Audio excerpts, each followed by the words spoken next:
Muito bem, você entrou no seu processo e viu escrito lá assim: impugnação ao cumprimento de sentença juntado, né? E você está em dúvida, quer saber o que significa isso. E eu posso dizer para você que de maneira muito direta significa que alguém que está devendo nesse processo, eu imagino que possa ser outra parte, se você está se fazendo essa pergunta, não quer pagar ou quer pagar menos, tá? Então sempre que você vê isso escrito no seu processo, é basicamente isso que significa. Agora, dito isso, eu posso tentar explicar isso um pouco melhor para você entender essa situação, tá? O que ocorre? Sempre que você ganha um processo, você ganha através de uma decisão do juiz que é chamada de sentença, ou através de uma decisão de um colegiado, de um grupo de juízes, que é chamado de acórdão, né? Aí a lei vai dizer assim, olha, depois que você ganha, se a pessoa que perdeu não decidir pagar você assim espontaneamente, a justiça ou o poder judiciário pode ser quem vai lá obrigar essa pessoa a fazer o pagamento, né? E como é que você faz isso? Através de uma fase processual que a gente chama de cumprimento de sentença. Mesmo que seja o caso de você ter ganho no segundo grau, de ser um acórdão, a gente vai sempre chamar de cumprimento de sentença, que é basicamente o seguinte: cumprimento da decisão, tá? É basicamente isso. Então, o seu advogado, vendo que outra parte não quis fazer o pagamento do que você ganhou, ele vai entrar com um cumprimento de sentença. O que é esse cumprimento? O advogado vai entrar com uma petição falando assim: juiz, nós ganhamos R$8.000 da outra parte, da parte que é o réu no processo. O réu deve, então, R$8.000. E aí o seu advogado vai fazer a atualização desse dinheiro. Essa atualização ela pode ocorrer de várias maneiras, tá? Mas geralmente você vai calcular desde o momento em que teve a sentença ou essa decisão, você vai aplicar correção monetária e juros. Então vamos supor que seu advogado faça as contas e deu R$10.000 o valor devido hoje. Estou botando esse valor porque é mais fácil arredondando, né? Então o seu advogado vai falar, olha, chama outra parte para pagar esses 10.000, porque eles perderam, o processo já não tem mais recurso, eles têm que pagar. Aí o juiz, quando ele recebe esse cumprimento de sentença, ele vai chamar outra parte e falar, pague em 15 dias, tá? Esses dias aqui vão ser dias, como é um prazo que a gente chama de prazo processual, são em dias úteis, tá? Então, a partir do momento em que essa decisão for publicada, ou seja, que ela sair naquele, abra-se aspas, jornal do advogado, que é o diário oficial, conta-se a partir do dia seguinte mais 15 dias úteis, que é o prazo que o réu tem para fazer esse pagamento.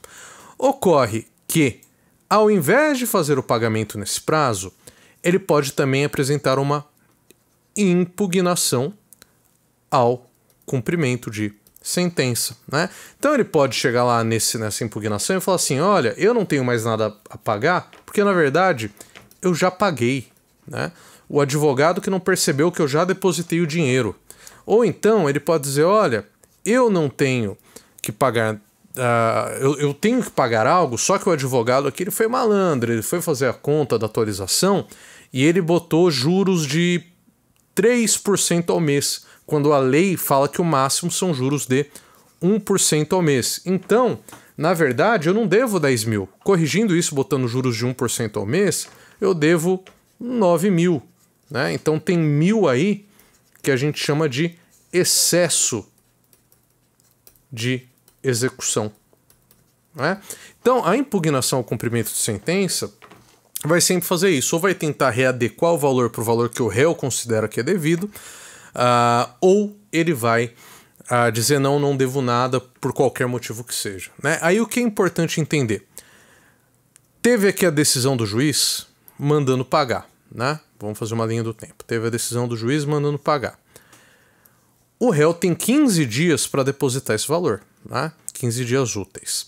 Mas, Terminados esses 15 dias que ele deveria ter depositado, ele tem ainda mais 15 dias para apresentar essa impugnação ao cumprimento de sentença, o que soma então tristes e demorados 30 dias úteis para saber se vai haver o pagamento, e não havendo pagamento, se vai haver uma impugnação, tá? De qualquer maneira, o que ocorre? Vamos supor que o réu vai lá e fala, eu não tenho que pagar nada, ou não fala nada, né? E simplesmente impugna. Aliás, ele não fez nada, vamos partir desse exemplo primeiro, ele nem sequer impugnou.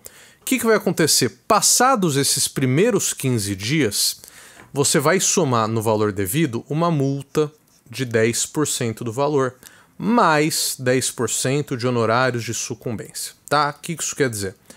Quanto estava a multa? Quanto estava o valor que está sendo executado? Estava em 10 mil reais, né?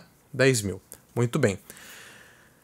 Se não foi pago dentro desses 15 dias, vai vir uma multa de 10%, que dá R$1.000, ou seja, somando tudo, o réu já está devendo 11 mil reais. Mais esses honorários aqui, que são do advogado, tá? Esse valor aqui, a própria lei diz que é do advogado, esses outros 10%. Então o réu já vai estar devendo 12 mil reais, tá? Essa aqui é a lógica de quando você nem sequer apresenta uma impugnação. Agora, se a impugnação for apresentada, falando assim, olha, não devo nada, e realmente não deve, a parte está certa, o que vai ocorrer? Ele não deve mais nada, acabou o processo, né? O que pode acontecer, dependendo do caso, é haver a sucumbência para a parte contrária.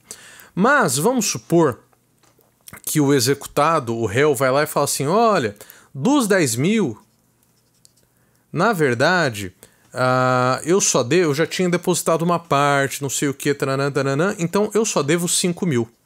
Muito bem. O que esse réu tem que fazer dentro daquele prazo de 15 dias que corre primeiro?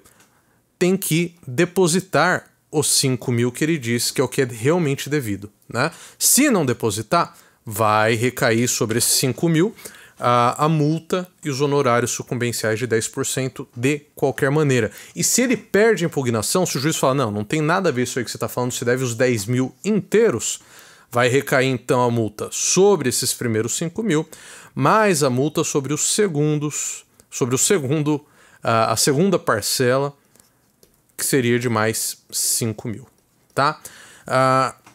Ou seja, basicamente a impugnação ao cumprimento de sentença vai sempre tentar dizer que o executado, que o réu não deve o que está sendo dito que deve, ou não deve nada, ou deve alguma coisa, mas ela não tira do executado a obrigação de fazer o depósito ao menos do valor que ele considera devido, né? Porque se ele fizer isso, ele se livra pelo menos da multa e da sucumbência em cima desse valor. Porque se ele apresenta a impugnação e não deposita isso que a gente chama de valor incontroverso, vai de qualquer maneira sobre o resto incidir multa e honorários. E se ele ainda perde a impugnação, mais multa, mais honorários também sobre aquele outro valor que ele impugnou e perdeu, tá? Então é basicamente isso. Sempre que você vê no seu processo escrito impugnação ou cumprimento de sentença juntado, isso significa que o executado, que o réu, ele não quer fazer o pagamento, seja total ou parcial, do valor que foi considerado devido e pedido pelo seu advogado. Bom, é basicamente isso. Espero que a gente tenha conseguido ajudar e até a próxima.